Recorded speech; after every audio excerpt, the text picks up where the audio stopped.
Peace and blessings, YouTube family. This evening, I want to discuss the Satan of self, and it's the nature of Satan of self and the God of self, which are two natures in the human being. One, which bows or leans more to your low desires and the wickedness and wicked machinations. And then the other side is the righteous side, which allows us to evolve and grow and be cultivated by our Creator in a way that will help us in our future generations in the way of righteousness. Obviously, righteous principles are stronger pillars and for a foundation than wicked pillars. So I really want to discuss the Satan of self and what leads us to bow to the Satan of self. See, especially in America, you have so much wickedness and so many wicked examples in so many different fields in America where we think just because everybody else is doing it or it's the popular opinion that we all should bow to wickedness. We think that's the way to be successful. Very rarely do you hear talk of righteousness in America. And I'm not even talking about church and religion. Very rarely do you hear talk of righteousness, because that is not popular in America because they want to promote wickedness. This is run by a wicked system. So wickedness is the call of the day in this world, unfortunately. And that is the greatest test of all. Are you going to bow to it just because you feel you will gain from that or benefit from that, even if it's in disobedience to the law of God and the law of nature? Are you going to bow to it just for some superficial gain? That is the question we have to keep asking ourselves today. That is a very serious question we need to ask. Are you willing to compromise truth in your future and our future generations for superficial gain just to please this wicked world?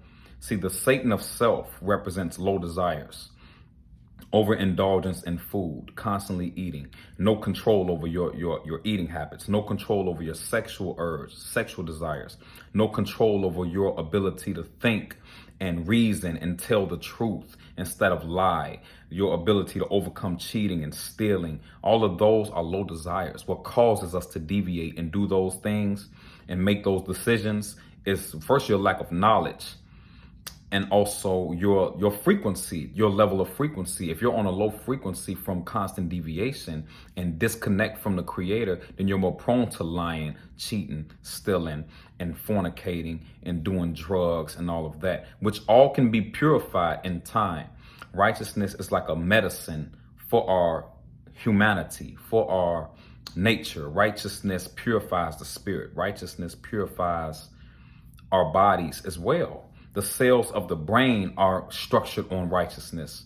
So when you do wickedness, you're actually destroying brain cells. When you think negative, when you put out negative energy, when you think other than righteousness, you're actually destroying your own nature, because we're structured behind, whether you believe it or not, we're structured on righteous nature. That's how we're structured. But Satan has created a world where negativity and evil is the call of the day. So we think just because it's the call of the day, we should do it, or we should follow that guidance. But you'll soon see, and it's very unfortunate, you will soon begin to see those who bow to Satan's world and bow to negative, wicked machinations for money and superficial gain, that they will surely regret it, because they don't understand that that is not what this universe is built on. That is a test and a trick by this enemy to get you to deviate and bow to other than God, other than the righteous principles. You know, we don't care about righteous principles. We just care about what we can gain. That's a trick. See, we're very immature spiritually. We're very immature beings. We're underdeveloped. And I don't really blame people, because you've been lied to your whole life. You've been miseducated. You've been taught self-hatred and really disconnected from your culture. So I don't blame our people for being in the condition that they're in. But at a certain point, truth comes to you, and its consequences for not accepting truth, and its consequences for not listening. So you can continue on a path that you're on and see how it will end up, how your life will end up.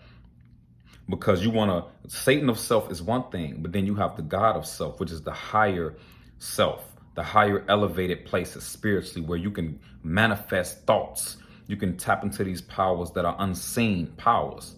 You have a more magnetic attraction amongst your people, and you have the ability to create, and the wisdom that you gain from being highly elevated spiritually by practicing righteous principles. That's something that wickedness will not ever get you.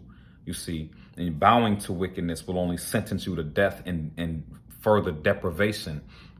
Even if you get some gain from it, which you may, but you will ultimately lose because you will be suffering internally because God is not pleased. So we have serious decisions to make today, and we have some serious conversations we need to have and really start making serious moves in our life. I mean, especially in our community, because we are in a unique situation right now. And those of us who are the vanguards, it is our duty to spread this truth and this knowledge, whether people hear or forbear. It is our job, because if you have any common sense, just looking in society, you can see that something is not right.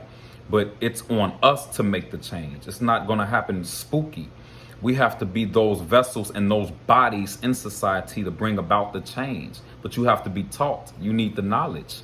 You're not going to fight the enemy in ignorance. You have to be taught self-love. You have to be taught your culture, your history, and new culture, really, of righteousness. If you're going to survive and be the vanguards, we have to base our relationships now on righteousness. We've been wicked forever, and it hasn't worked at all.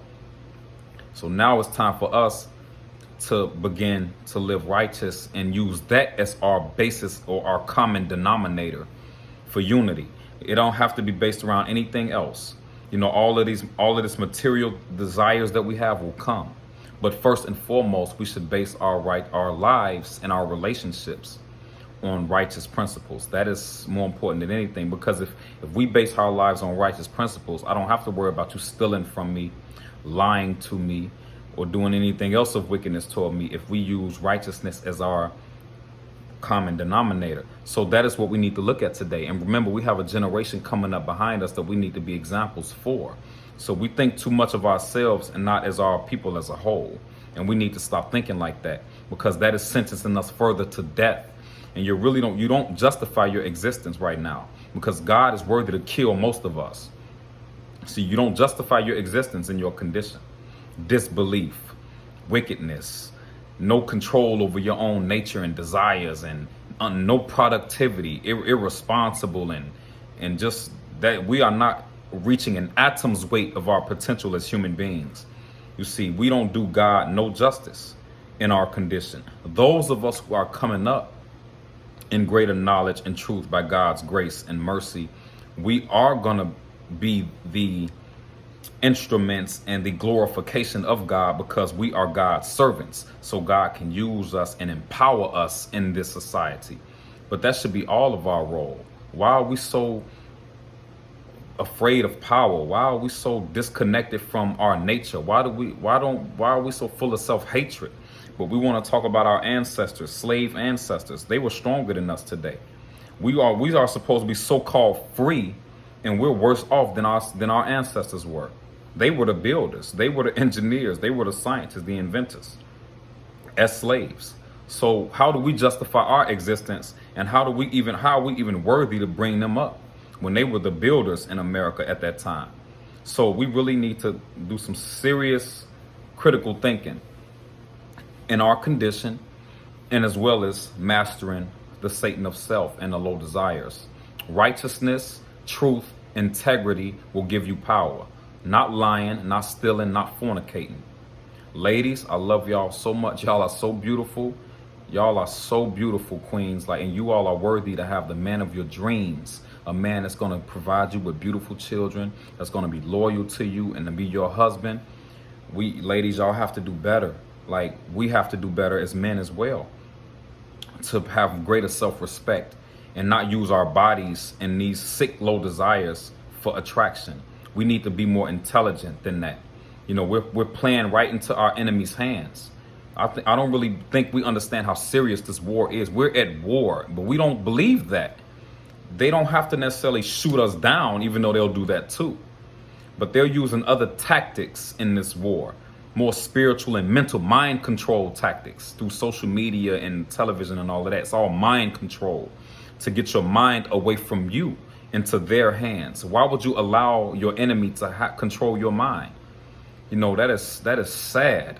But now it's time to come into truth. It's time to come into knowledge. It's time to wake up into the reality of who we are as a people, because we have been chosen by God out of our suffering to be the future rulers.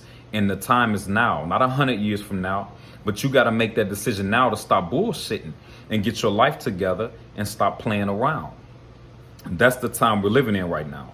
Whether you believe it or not, you will be removed from this universe if you don't make that decision now. I'm only a vessel, an instrument for my creator, and it's my job to relay what God puts on my heart for my people and for the world. Hopefully they will receive the message and reason with it and understand, okay, it's certain steps we have to make. Because even if you got money, it doesn't matter. If you don't know how to marshal your money, if you don't have the righteous principles to build, we don't trust one another, what the hell is the point of having money? We'll never build a nation.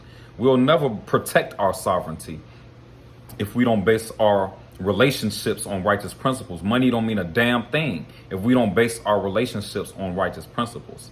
We need to become more mature. We really need to grow up and become more mature spiritually and have integrity. And this is really the final warning to us, because the talking has been done. So I love you, family. Peace and blessings. It's always an honor and a pleasure to come before you in truth and to speak this knowledge. Master the Satan of self, master the low desires, and let's continue to grow and evolve into our greatest capacity and glorify our Creator and not be chastised by our Creator every step of the way.